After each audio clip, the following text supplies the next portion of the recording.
वहाँ पर बहुत सारी शिकायतें ये आंगनवाड़ी सेविका और सहायिका के चयन के संबंध में आती हैं और बहुत सारी शिकायतें राज्य सरकार को प्राप्त हुई और सभी लोग यहाँ पर अपने शिकायतें लेकर आते हैं और विभिन्न न्यायालयों में और साथ ही साथ जो भी अपीलेट अथॉरिटी है वहाँ पर भी इसमें शिकायतों का भरमार हो जाता है। तो राज्य सरकार ने ये जो पूरी सेविका और सहायिका के चयन की प्रक्रिया है इसमें पूरा संशोधन कर दिया है।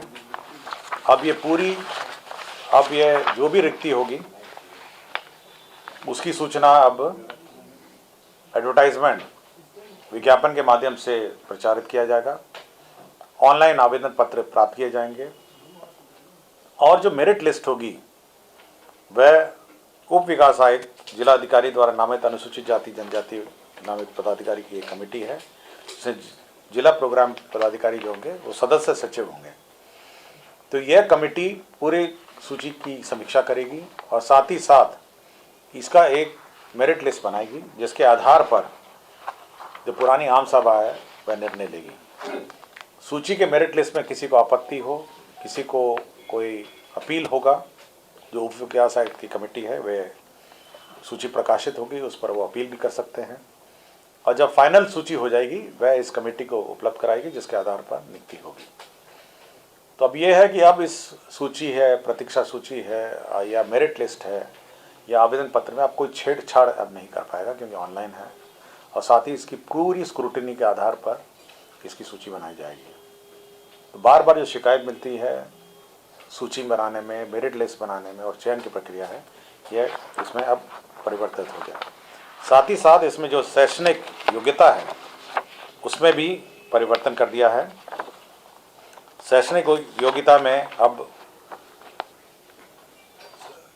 सेविका चयन हेतु शैक्षणिक योग्यता अब इंटर अथवा समकक्ष होगा। तो सेविका का इंटर होगा और सहायिका का मैट्रिक होगा। तो ये और संशोधन ये दो कर दिया है। सहायिका का मैट्रिक होगा और सेविका का इंटर पास होगा। कौन सा पहले क्या था?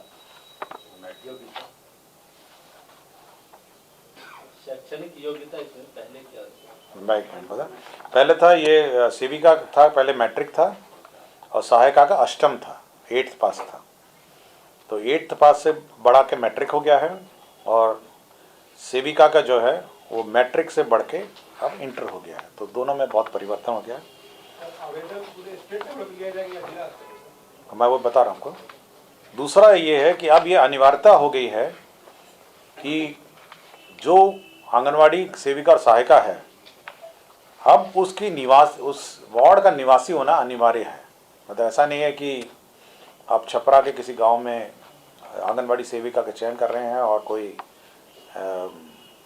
मतलब शेखपुरा या भागलपुर का कोई अप्लाई कर सकता है। आपको अनिवार्य है कि आप वहाँ के रेजिडेंट होंगे, वहीं पे आप निवास करते होंगे। ये क्राइटेरिया हो गया।